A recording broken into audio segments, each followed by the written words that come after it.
Sosok kali ini dikenal sebagai tokoh yang tegas, cerdas, dan penuh harapan. Mempunyai mentalitas objektif dalam setiap situasi. Memiliki visi yang kuat dan teguh dalam pandangan kebijakan hukum di Indonesia. Beliau memiliki konsen di dunia pendidikan hukum. Guru besar hukum pun diamanahkan negara kepadanya. Segudang prestasi dalam kerja dan karya menghantarkan beliau di posisi salah satu nahkoda hukum negara. Jaksa Agung Muda Bidang Intelijen Republik Indonesia, Profesor Dr. Reda Mantovani. Selamat datang di Yulian Reda Darwis Open House. Disiplin, tapi juga komunikasi. Orang tua saya mengajarkan komunikasi itu selalu dua arah. Gitu, bapak saya bilang, kamu jangan minta sama orang, nanti kamu kecewa. Minta sama yang menciptakan kamu. Selamat datang di Yulian Reda Darwis Open House. Sosok kali ini dikenal sebagai tokoh yang tegas, cerdas, dan penuh harapan. Mempunyai mentalitas objektif dalam setiap situasi. Memiliki visi yang kuat dan teguh dalam pandangan kebijakan hukum di Indonesia. Beliau memiliki konsen di dunia pendidikan hukum. Guru besar hukum pun diamanahkan negara kepadanya. Segudang prestasi dalam kerja dan karya menghantarkan beliau di posisi salah satu nahkoda hukum negara. Jaksa Agung Muda Bidang Intelijen Republik Indonesia, Profesor Dr. Reda Mantovani. Selamat datang di Yulian Reda Darwis Open House. Assalamualaikum. Waalaikumsalam warahmatullahi wabarakatuh. Aduh, ini senior, mentor, guru, kehidupan. Nah, teman-teman Jawa Post TV dimanapun berada, ini kita mengulang masa klasik bagaimana perjalanan hidup beliau yang perlu saya yakin anak muda maupun generasi masa depan membutuhkan vitamin-vitamin yang brilian dari seorang Bang Reda atau Pak Reda. Terima kasih Pak Reda atas ruang baik ini. Sama-sama, alhamdulillah semoga bermanfaat. Amin, amin. Reda, ini mengulang nostalgia. Kalau bicara hukum sudah paripurna lah pasal. Iya. Kalau nostalgia ini mengupak memori-memori yang mungkin tumbuh kembang bagaimana seorang Pak Reda dalam perjalanan hidupnya, dan kita tahu bahwa hari ini generasi-generasi yang teman-teman Jawa Post TV yang punya kanal TV daerah terbesar di Indonesia sangat menginginkan suatu konten-konten yang mungkin menjadi motivasi dalam perjalanan hidup, akan munculkan Reda-Reda yang baru kan begitu. Iya. Pak Reda, boleh diurai sedikit dari sejarah hidup, lahir di mana, tumbuh seperti apa, masa kecil aja dulu. Oh iya. Saya alhamdulillah terima kasih. Saya sedikit flashback ya belakang. Saya ini lahir di Jakarta tanggal 20 Juni 1969. 55 tahun lah nih, ya kan? Kalau dihitung per hari ini 55 tahun berapa lebih? Udah 2 bulan nih, ya kan? Nah, saya kecil lahir dan besar di daerah di Jakarta, itu di daerah daerah Kumuh ya. Itu di daerah Pasar Rumput, Manggarai. Ya, di situ ada di dekat pinggir kali itu ada daerah namanya pinggir rel, pinggir kali ya kayak gitu kumuh-kumuh lah. Itu di Jalan Menteng Sukabumi. Wah, makanya di situ banyak ya perkelahian. Kalau Pasar Rumput itu sampai sekarang masih ada perkelahian itu. Manggarai itu masih ada perkelahian. Makanya pagarnya agak tinggi itu kan. Nah, dulu saya ikut menyumbangkan dalam pertarungan. Tapi ya sekarang infonya jauh lebih berkurang dibandingkan zaman dulu. Kehidupan yang keras ya akhirnya motivasi lah untuk hidup lebih baik gitu kan. Karena banyak kawan-kawan saya yang sudah berguguran bertumbangan secara tidak banyak yang meninggal muda lah. Karena memang di sana perkelahian, narkoba banyak di situ di daerah situ. Dan itu Bang Reda lahir anak berapa Bang Reda? Nomor 5. Nomor 5. Nah, dari perjalanan nih Bapak, Ibu nih dari komunitas hukum kah? Atau... Bapak saya dari ini perbankan lah. Oh, perbankan. Terus tumbuh di sekolah dasar di daerah situ juga. Dekat situ juga. Makanya teman-teman saya orang-orang situ aja, teman-teman. Mungkin setelah itu baru SMP-nya SMP Negeri 1 Cikini. Oke. Yang kedua daerah Ben Hill tuh SMA Negeri 35 Jakarta. Setelah itu Universitas Pancasila. Nah, dekat-dekat itu semua. Nggak jauh tuh, dari situ nggak jauh. Karena kan Cikini, Ben Hill, balik lagi udah Pancasila yang deket Menteng, Borobudur. Oh, masih Bukan di Lenteng bukan Agung. di Lenteng Agung. Reda, ini orang nggak tahu kan kisah anak kelima dari seorang yang di sekolah dasar, apa kenangan yang Reda bisa share kepada kita semua nih. SD ngapain aja waktu itu. Jadi kan orang ngelain kan, ini Extraordinary udah jadi aja petnya, ternyata ada perjuangan-perjuangan, ada cerita-cerita manis juga ketika di SD itu. Cerita manis. Iya. Karena di daerah yang seneng apa namanya agak padat di situ. Ya. Ya kalau berantem jadi biasa di situ. Ini nggak boleh dicontoh nih, kalau berantem nggak ya? Nggak bisa dicontoh.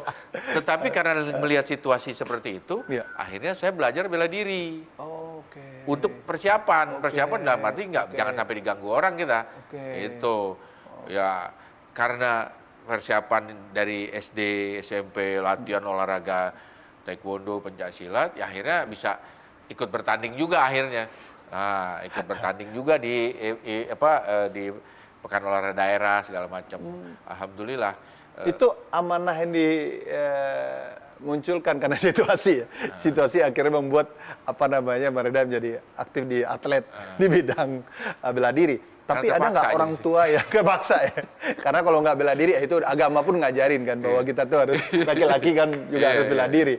Nah, Reda, ketika sekolah itu ada nggak kisah klasik yang mungkin bisa di-share juga, Reda, ya sebandel-bandelnya anak laki-laki, terus gimana orang tua bikin pet, harus gini, gitu kan? Nah, itu memang kalau nggak ada peran orang tua, itu mungkin saya udah nggak jadi seperti ini lah.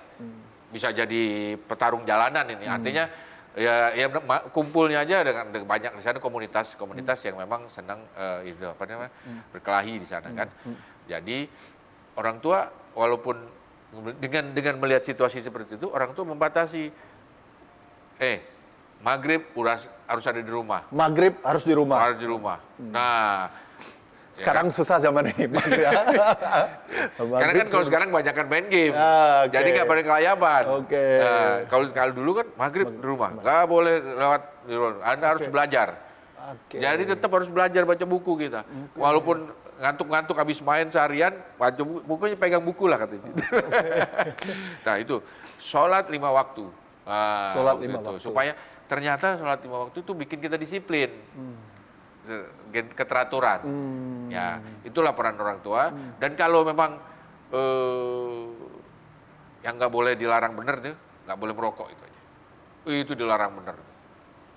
Jangan ngerokok dari kecil tuh. Kalau ketahuan kita pegang ini, kan sempat juga bandel lah coba. Iya pasti. Wow, itu hukumannya tuh luar biasa. Bisa kita disabet itu. Ngerokok, pegang rokok aja udah disabet itu kan. Jadi akhirnya nggak ngerokok. Jadi sampai sekarang. Gitu. Itu dari bapak atau dari ibu, Reda? Bapak dan ibu ngedukung. Ibu yang ngelapor-lapor ini. Tipikalnya gimana? Kalau bapak kan yang kerasnya nih. Kalau ibu yang lembutnya. Oke. Nah, kalau emang udah nggak bisa yang lembut, dilaporin lah ke yang keras. Gitu. Jadi orang itu ya harus memahami sesuatu yang memang saya praktekkan dari dulu. Pertama harus menjadi orang yang baik. Jadi orang yang baik. Orang yang baik di sini apa? Orang yang setiap perbuatannya bermanfaat untuk diri sendiri dan orang lain. Dan juga tidak merugikan diri sendiri, juga tidak merugikan orang lain.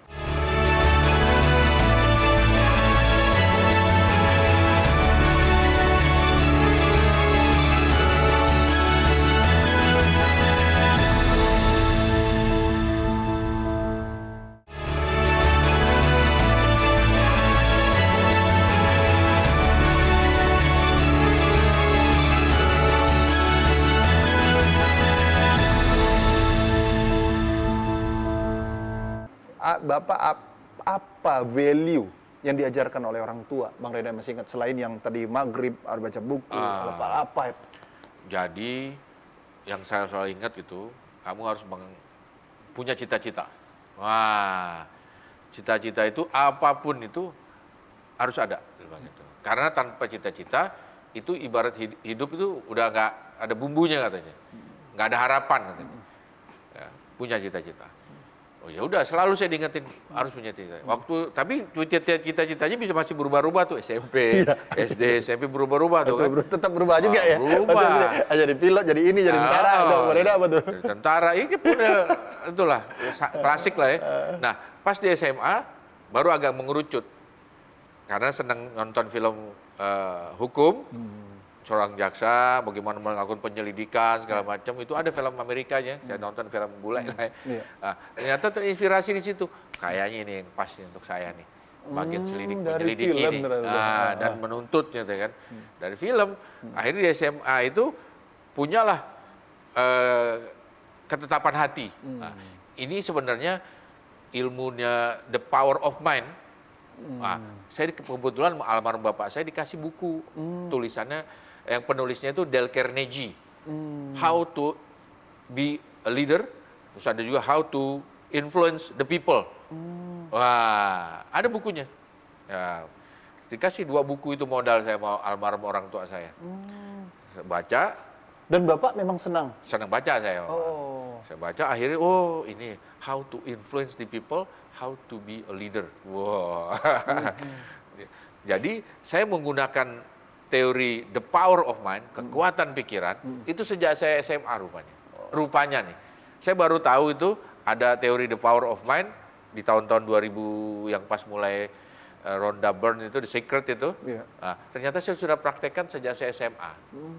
Gitu kan. Di situ saya cadangkan saya mau menjadi seorang jaksa dari SMA atau penegak hukum lah saya waktu itu. Ya. Nah, apa langkah-langkahnya? Jadi minimal harus sekolah hukum. Nah, terus untuk menjadi sekolah hukum menjadi yang memang bisa lulus ujian nanti, ya harus belajar lebih baik sebelum kita masuk fakultas hukum. Ya kita banyak berdiskusi, banyak bergaul sama orang-orang hukum, diskusi segala macam untuk bisa mencapai tadi sarjana hukum yang memang pas untuk bisa mendaftar lah minimal. Itu loh, itu target pertama saya waktu sejak SMA memang ingin menjadi penegak hukum. Ada yang talk only, ini action langsung, actionnya kerjanya. Akhirnya diajak ngobrol, dilatih berbicara. Pertama kali sih ngelatih berbicara itu ya almarhum bapak saya itu kan. Itu kalau sosok ibu memang selalu penyayang lah, dampingi apa. Kalau ada kesedihan, ada kegalauan, biasanya emang ke ibu. Gitu. Ada masa kecil, Bang Reda yang kira-kira minta ke Bapak. Akhirnya Bapak, udah nanti dulu. Nah ini kan banyak tuh, yang anak-anak sekarang tuh banyak banget tuh minta ini, minta itu. Bang Reda ada ingat nggak masa fase itu? Saya memang kebetulan nggak pernah minta lah. Setahu saya nggak suka minta. Setahu saya. Makanya mungkin orang tua saya bingung juga nih. Reda nggak mau apa-apaan kayaknya. Nggak suka minta. Gitu. Seingat saya nggak pernah minta ke orang tua terkait sesuatu, misalkan minta beliin sepatu dong, saya nggak pernah.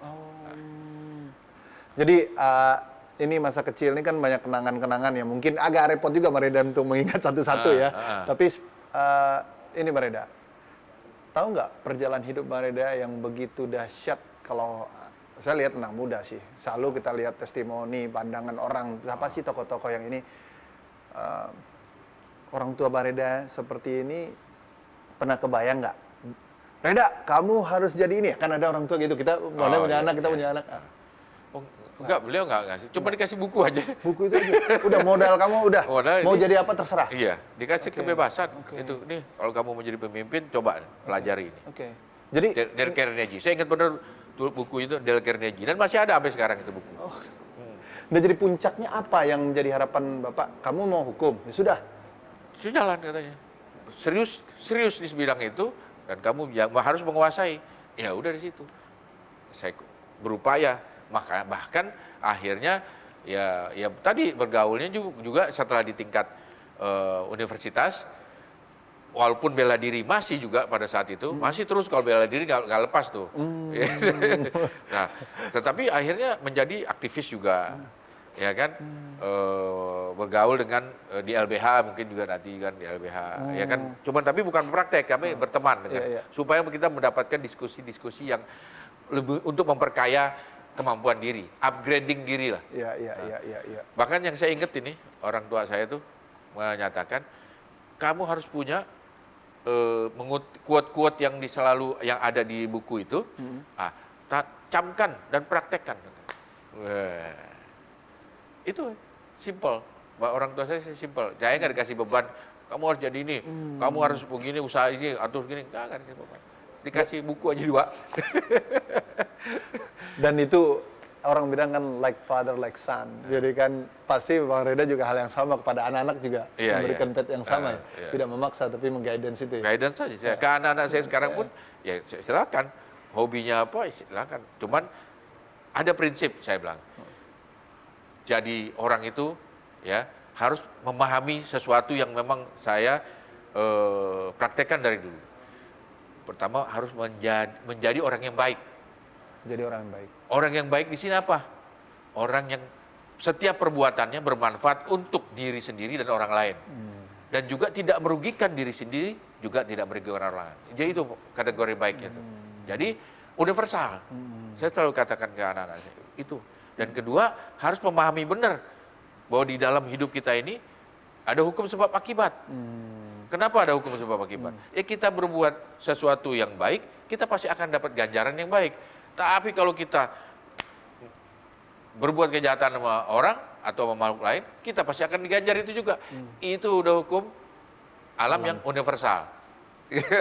Jadi dalam melakukan perbuatan kita sehari-hari, modal kita adalah berbuat baik. Dan ingat, apa yang kita lakukan pasti ada ganjarannya. Itu. Supaya kita menghindari tadi, sesuatu yang buruk di kemudian hari. Ini terjadi ke saya sendiri. Dipitnah, pernah saya dipitnah mau meng-RJ-kan kasus waktu dulu penganiayaan. Sampai cacat. Kasus Mario mungkin ingat ya tuh. Iya. Saya dicaci maki di medsos. Tenang saja saya bilang. Dengan kesadaran yang tinggi. Ya, mudah mungkin dulu saya pernah juga mencaci maki orang. Dulu saya pernah menghina orang. Nah, ini balasan saya.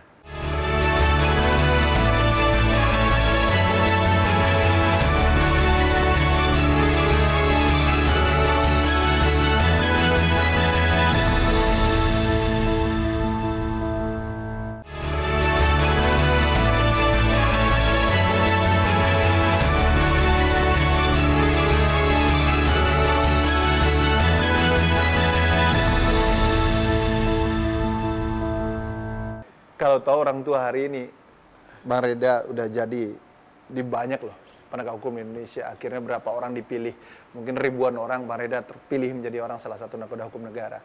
Mungkin bangganya luar biasa. Appreciate lah. Orang tua maksudnya? Iya, orang tua Bang Reda tuh. Ya mudah-mudahan. Waktu jadi jam ini kan beliau nggak ada ya Bang Reda kan? Udah. Nggak ada. Meninggal waktu saya masih kuliah. Kuliah ya. Tingkat terakhir. Udah mau lulus, berapa hari lagi mau wisuda, meninggal itu. Terus ya begitulah. Gitu kan. Terus ibu saya pun nggak lama juga dari situ. Jadi belum tahu jadi jaksa juga belum tahu beliau itu. Pesan moral terakhir beliau? Ya, hidup ini harus dijalani dengan enjoy, nyaman. Ya, ikuti kata hatimu. Wah, tapi waktu itu saya masih belum ngerti. Tapi sekarang? Sekarang udah ngerti nih. Ternyata yang namanya kata hati itu, hati nurani itulah kita harus dalam menjalani kehidupan ini harus penuh dengan kesadaran. Jadi supaya nggak ada kekhilafan. Itu maksudnya rupanya. Kita harus melakukan, harus dalam kehidupan saat ini kita harus dilalui dengan kesadaran yang tinggi. Karena dengan kesadaran yang tinggi itu akan terhindar dari emosi, kebencian, kedengkian dan sebagainya. Dendam, rasa permusuhan. Karena kita lakukan dengan kesadaran. Kita berbicara sama orang, kita menyadari bahwa kita lagi bicara. Jadi bahkan ada orang yang menghina sekalipun, memfitnah kita sekalipun, kalau kesadaran kita tinggi, tenang aja kita senyum. Seperti contohnya, saya baru-baru ini nih saya cerita kan, bukannya curhat, tapi ini sebagai contoh. Iya. Dipitnah, pernah saya dipitnah mau meng-RJ-kan kasus waktu dulu penganiayaan, sampai cacat, kasus Mario mungkin ingat ya tuh. Iya. Saya dicaci maki di medsos. Tenang aja saya bilang, dengan kesadaran yang tinggi. Ya, mudah mungkin dulu saya pernah juga mencaci maki orang. dulu saya pernah menghina orang, nah ini balasan saya. Itu aja. Jadi kita lakukan dengan kesadaran. Dari husnuzon ya, berbaik sangka ya. Berbaik sangka. Padahal waktu itu saya berkunjung ke rumah sakit, memberi bantuan, malah saya difitnah oleh oknum lah, saya juga nggak ngerti lah ya. Tapi saya anggap, wah ini mengurangi dosa saya nih. Yang terkini ada juga difitnah tentang guru besar saya, katanya abal-abal. Waduh, saya bilang, saya ngajar dari 2007, udah bikin tulisan bisa sampai banyak lah saya tulisan saya. Dia bilang, ya sudah, mungkin saya juga pernah masih ada kurang dosa saya mesti dibalas lagi. Pernah disuruh bikin lagi jurnal Scopus yang lain. Ada artinya. Cuma ke sini yang klarifikasi bukan saya, malah Fakultas Hukum. Betul. Oh iya, karena mereka yang keberatan. Iya kan mandatori dari negara, dari mereka. Dari fakultas. Dia bilang, silakan kalau saya mah udah sesuai aturan. Tapi alhamdulillah, itulah makanya dalam menjalani kehidupan harus penuh dengan kesadaran. Sehingga apa yang mengganggu kita kiri kanan, dari pikiran yang masuk, dari mata yang kita lihat, kuping yang kita dengar, ya kan, dari ucapan dan sentuhan orang. Jadi kita nggak boleh dilakukan dengan penuh kesadaran. Oh, ini begini, isunya seperti ini. Jangan, sehingga kita tidak terprovokasi, tidak mudah dimanipulasi oleh lingkungan. Tanpa arah. Banyak banget generasi hari ini. Nah, ternyata Mbak Reda membuat suatu konsep, udahlah konsisten aja. Walau waktu itu tamat SMA, tes dulu ya. Kan cita-cita kan hukum di mana dulu masuk nih pengennya? Universitas Pancasila Fakultas Hukum. Fakultas Hukum. Tesnya dulu sebelumnya di UI, kan biasanya orang pengen di negeri. Saya langsung Universitas Pancasila. Oh, Pancasila. Kenapa? Ini menarik nih. Ini kadang-kadang anak muda ya. Karena kampusnya dekat dengan rumah. Waktu di Jalan Borobudur. Jadi saya bisa jalan kaki. Karena waktu itu ongkosnya sedikit kalau saya naik yang jauh-jauh gitu. Saya cari yang jalan kaki. Gitu. Oh, gitu ya. Ini menarik nih. Jadi ini bagi yang sebenarnya motivasi. Jadi nggak harus negeri, harus ini, ada ternyata yang dekat juga. Ini riset Bang Reda nih. Universitas Pancasila itu beneran. Saya nggak ngetes kemana-mana. Dan cuma satu Universitas Pancasila. Fakultas Hukum Universitas Pancasila ke situ. Karena jalan kaki dari rumah ke kampus waktu itu di Jalan Borobudur itu kurang lebih 35 menitan jalan kaki. Lumayan saya, dari dulu senang jalan kaki saya. Waktu S2 pun, waktu S2 di Perancis, saya ke kampus juga jalan kaki. Kenapa saya ke kampus jalan kaki? Waktu itu kan musim dingin, jadi enak anget gitu, jalan kaki itu. Itu, yang agak jauh, ya S3-nya di UI lah, agak jauh kan, itu kan Depok lah ya. Enggak, ini S1, terus S2 di Marseille, Marseille University. Itu tiba-tiba ke Paris. Itu kenapa? Jalan kaki atau kenapa? Ke Perancis. Nah, itu gimana ceritanya? Waktu itu namanya cita-cita yang berlanjut. Di bidang studi ya. Cita-cita berlanjut di bidang studi. Apa tuh maksudnya berlanjut? Apaan nih? Saya sudah sarjana hukum. Saya sudah masuk kejaksaan. Tapi saya masih punya keinginan ini nih, S2 nih. S2 di luar negeri. Udah saya ikut tes lah. Ikut tes, ada itu tes di British Council, sama ikut tes di kedutaan Prancis itu. Ikut, ya alhamdulillah dua-duanya dapat ceritanya nih. Hoki saya Australia malah nggak dapat, tapi British Council sama Prancis saya dapat. Kan saya ikut tes itu. Wah, saya termasuk Jepang juga saya ikut tes gitu kan. Oh, ikut tes ya. Banyak ditolak waktu awal saya yang kelima baru ya, tahun ketiga saya ikut. Tahun pertama saya ikut tes, gagal. Jadi saya tahu lah mulai tes. Yang kedua masih gagal. Tes yang tahun ketiga saya baru dapat itu British Council dan French Gouvernement Français, ya kan. Ya. Jadi beasiswa dari pemerintah Prancis. Dapat 2. Akhirnya saya pilih yang Prancis. Kenapa? Karena kalau saya pilih yang Prancis, saya bisa bahasanya 2, selain Inggris dan bahasa Prancis. Kalau saya pilih yang Inggris, saya cuma bahasa Inggris saja. Saya pilih Prancis lah. Belajar dulu situ. Comment allez-vous? Vous appelez comment? Yo, alah, sesa. Jadi itu jadi motivasi juga. Jadi bukan dipermudah, yang dipersulit yang Mbak Reda cari ya. Bahwa pengen dapat Prancis. Saya punya prinsip sekarang yang bahwa saya harus kuat. dan sukses dalam menghadapi segala ancaman, gangguan, hambatan, dan tantangan. Wah, kenapa saya juga jadi dosen? Karena ternyata anak-anak mahasiswa Pancasila itu, Fakultas Hukum Pancasila, itu setelah kita bimbing, saya bersama dengan Pak Narendra Jatna tuh Jamdatun saat ini, jadi juara rupanya. Karena kita yang bimbing jadi juara. Ya kebetulan gitu, kebetulan. Dekannya sangat berterima kasih, akhirnya saya diminta jadi dosen di sana tahun 2007. Itulah mulai saya jadi dosen.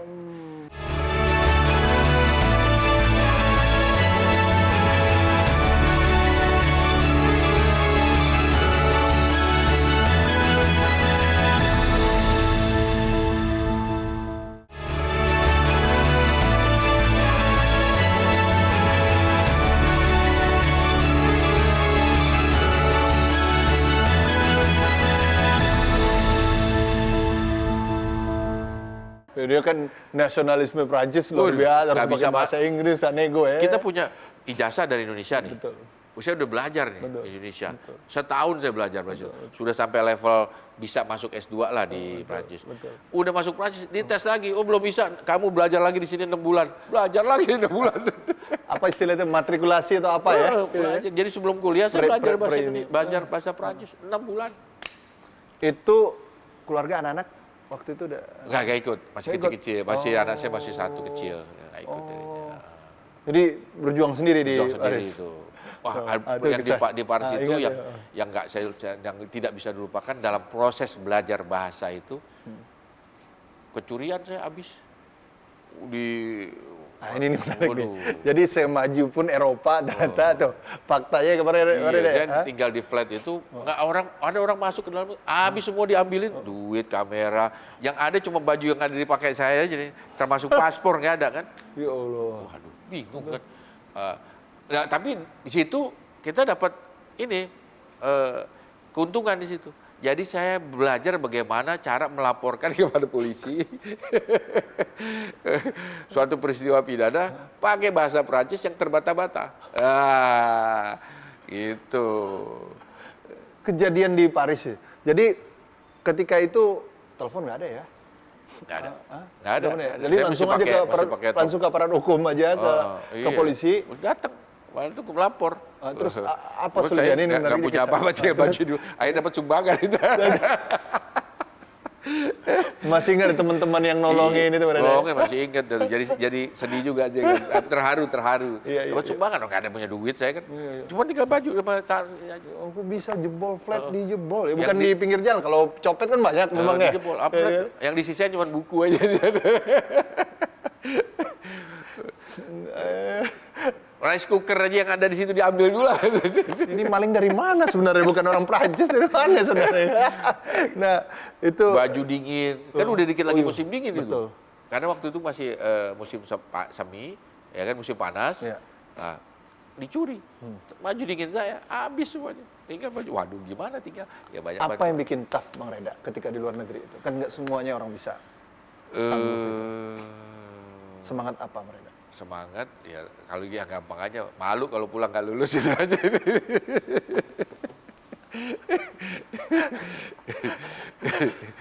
Gua pulang nggak lulus, gimana ceritanya nih kan?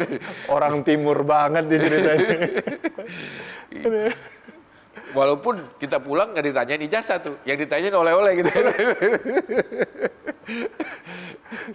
2,5 tahun perjalanan di Eropa juga menikmati juga mungkin kenal si A, kenal si B, perjalanan Iya, hidup banyak. yang nggak mungkin dapat di sini Bang Reda ya. Banyak lah. Banyak itu. ya, oh. Banyak pertemanan di situ. Nah, keliling-keliling, maksudnya memahami, oh inilah filosofi, ternyata hukum di Paris. Gimana hukum di Paris? Tadi belum cerita itu. Hukum di Paris itu sebenarnya ibunya dari hukum Eropa. Ya kan? Belanda ternyata mengadopsi hukum Eropa.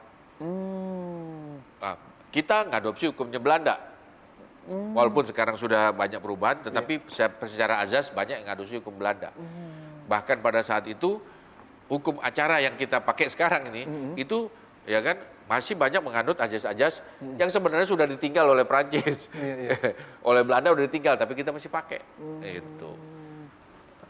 Contohnya tadi konsep 2 alat bukti yang sah itu konsepnya dari Raja Louis XVI. yang kena dipotong guletin itu, nah itu dia masih dipakai di sini. Di sana nggak dipakai.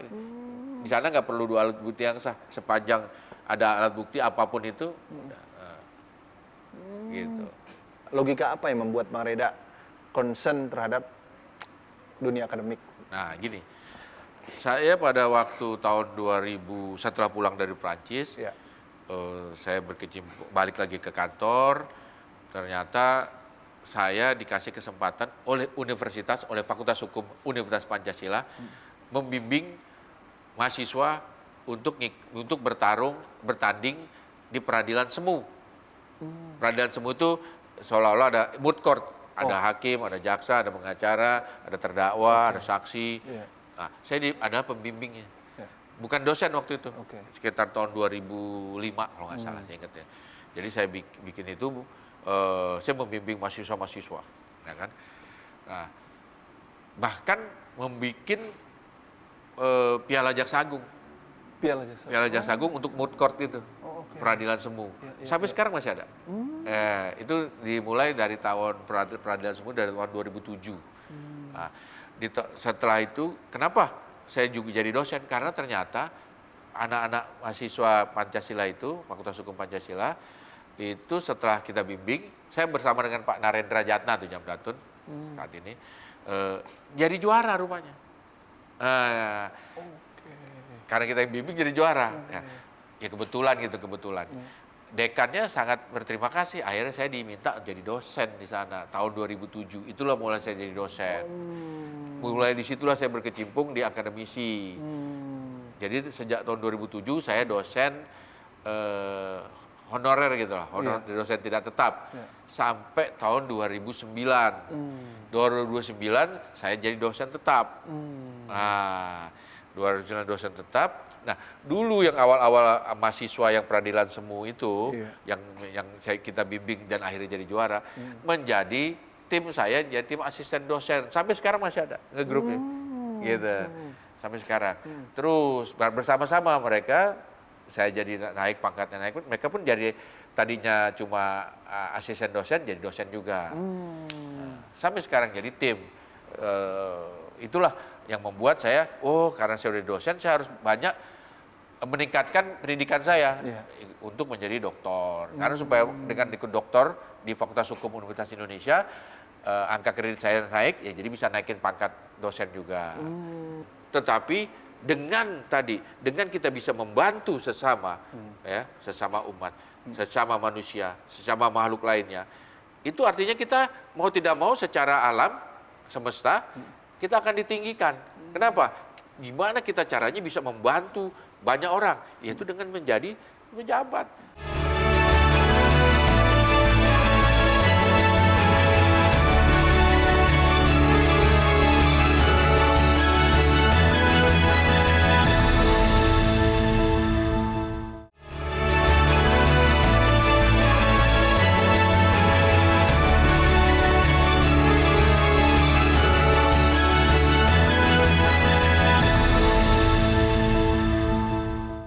Dan saya surprise juga nih, Bang Reda memproduksi setiap tahunnya ada satu buku. Ini terinspirasi juga nih. Saya 2006 jadi dosen Bang Reda. Duluan sedikit 1 tahun sama Bang Reda. Sampai sekarang buku cuma 2 baru.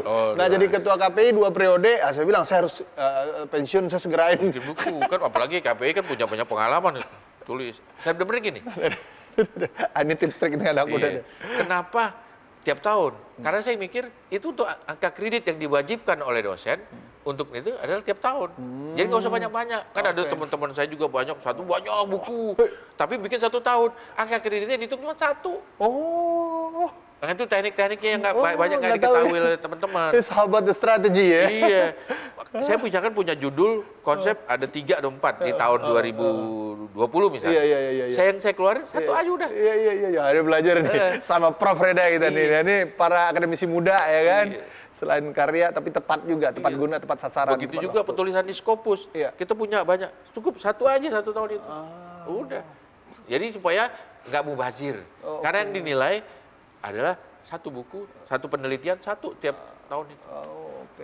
Nggak usah banyak-banyak. Iya. Nah, Tapi konsistensi. konsistensi. Nah, ini yang susah ini. Mudah kita ini konsistensi ini. Iman ini kadang orang kan naik turun. Kalau ini keluar masuk, kadang-kadang nggak mau lagi kan, nggak produktif lagi. Nah, mereka membuat konsistensi itu. Artinya logika pikir dari apa yang disampaikan kemudian menjadi sebuah narasi buku. Kemudian ini bermanfaat bagi turun-temurun. Kan yang apa kurang bilang, kalau atribut jabatan kan prosesnya ada waktunya. Tapi kalau yang namanya karya, yang apa ilmu yang bermanfaat bagi orang banyak, itu kan mengalir terus. Nah, itu yang bikin Prof. Reda juga yang konsisten juga. Saya lihat terakhir selalu update tuh, sharing di apakah sekolah tinggi ilmu hukum di mana gitu-gitu. Memang passion itu. Passion karena konsistensi. Konsistensi itu harus dilatih. Iya. Harus dilatih. Iya. Kalau nggak dilatih, nggak akan terbentuk gitu. Karakter itu terbentuk karena latihan. Nah, ini nilai lagi nih. Kang Reda setelah itu muncullah nilai-nilai. Hari ini, ya mohon maaf, dari bawah jaksa, orang kan nggak tahan, banyak juga. Saya ketemu lah, nanti nggak sebut nama, banyak juga orang yang pengen jaksa atau apa, cari nama lah, apa, menghantam orang dan sebagainya. Akhirnya, ya jangankan orang, Allah juga marah, Tuhan juga marah. Nah, mereka bagaimana itu, membagi clue.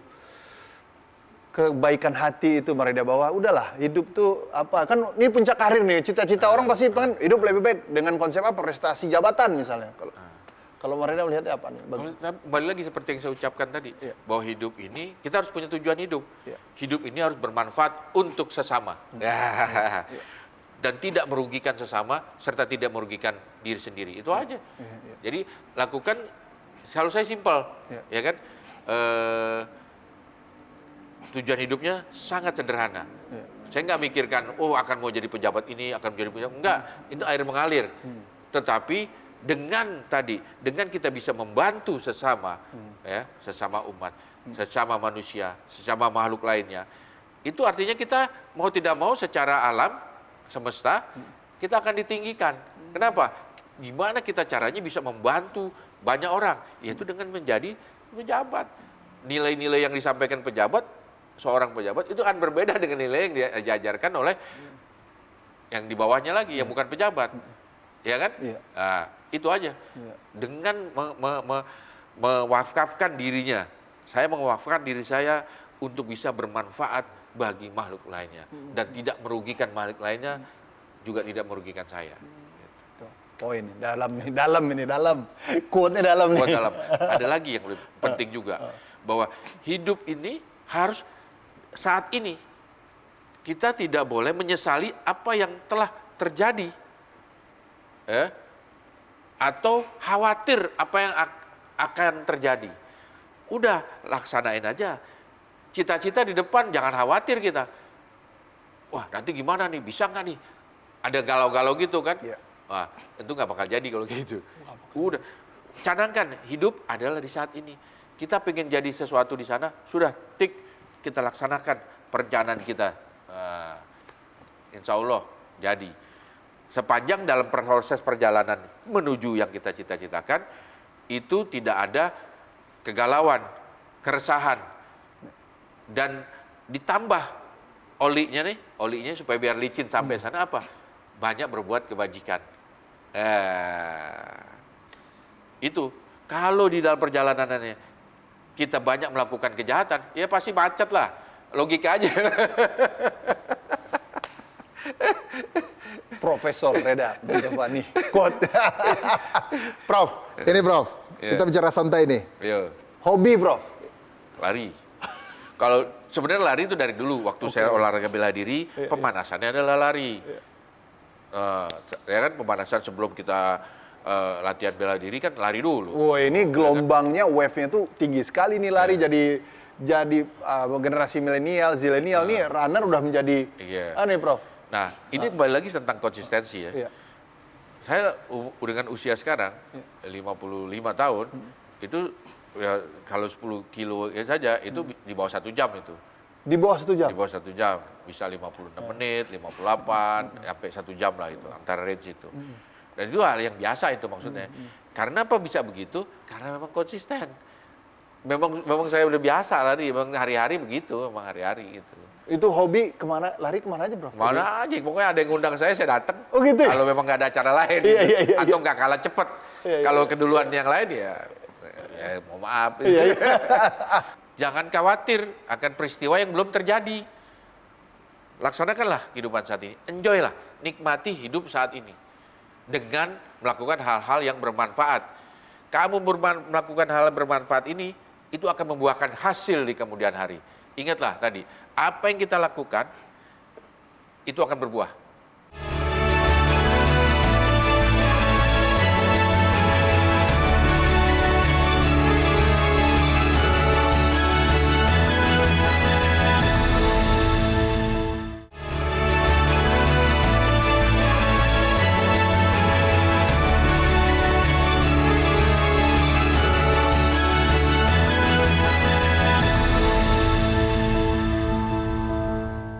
Jadi lari, apa yang membuatnya sportivitas, ketahanan, konsistensi ilmunya dari sportivitas itu.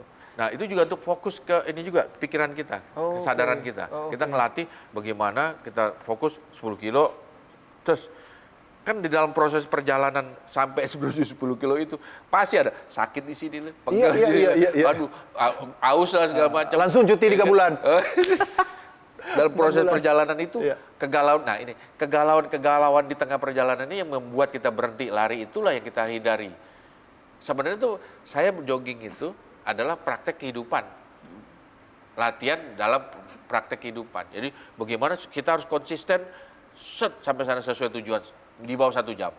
Nah, kalau di usia yang banyak teman-teman udah nggak kuat. Nggak kuat lah. Jadi lihat sosial media Prof. Aduh, ini luar biasa ini.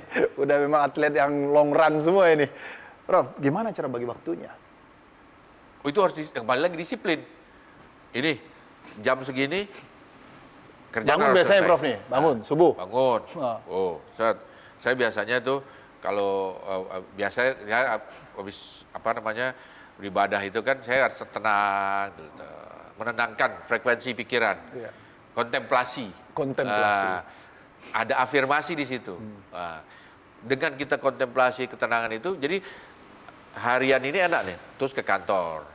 Ke kantor ada waktu tertentu tuh, sore ini stop, suka tidak suka stop, nggak boleh ada kegiatan yang lain, olahraga. Selesai olahraga, pulang ke rumah. Saya jarang ke tempat-tempat lain, pasti pulang ke rumah. Itu ada anak saya tuh, ada saksinya. Pulang ke rumah. Pulang ke rumah istirahat. Jam 10 udah tidur. Pagi lagi begitu, rutin. Tapi kalau tengah malam, biasanya tengah malam bangun, kembali lagi tadi ibadah, ya kan, kontemplasi, enak tuh. Dapat keseimbangan dia. Dapat keseimbangan itu. Karena semua masalah ini nggak selesai juga sama kita ya Prof ya. Kita perlu kontemplasi. Kita kontemplasi, kita lepas ke alam, biar alam yang turun ikut serta membantu. Allah Subhanahu wa taala ikut membantu, turun tangan lah. Jadi pekerjaan, sesibuk apapun kita di level puncak, itu bagaimana kita juga membagi ya Prof. Konsistensi itu kadang-kadang kan udah nggak peduli kesehatan. Ya nggak semua, sekarang kesehatan jadi problem Prof. Banyak sekali orang anak muda problem juga. Nah, Prof menjaga itu makanan. Saya lihat kan paling ideal nih, Prof. Nih. Gimana, Prof? Jadi badan jadi lurus. Jadi olahraga itu memang lari sekarang. Kalau hanya bela diri seperti apa tadi, karate apa? Bela diri cuma sekali-sekali aja, Prof. Sekali aja. Kalau ada sansak ya kita latihan lah. Bagi waktu dan keluarga? Itu kan saya jelas kalau weekend di rumah. Weekend close Rumah. Atau kalau keluar lari pun saya ajak tuh kok istri. Kecuali anak-anak yang udah punya janji sendiri kan. Itu yang maksudnya. Kalau yang belum janji ikut. Keluar kota kemana lari saya ajak. Bahkan istri saya sekarang jadi ikut-ikutan lari. Jadi. Oh iya. Nah ini saya perlu nih, istri saya juga harus komen nih. Belajar nih Prof. Kadang-kadang kenapa ikut lari? Tahu nggak? Saya ajak general check up kan. Wah ini hitungan lemaknya banyak nih. Caranya ya lari.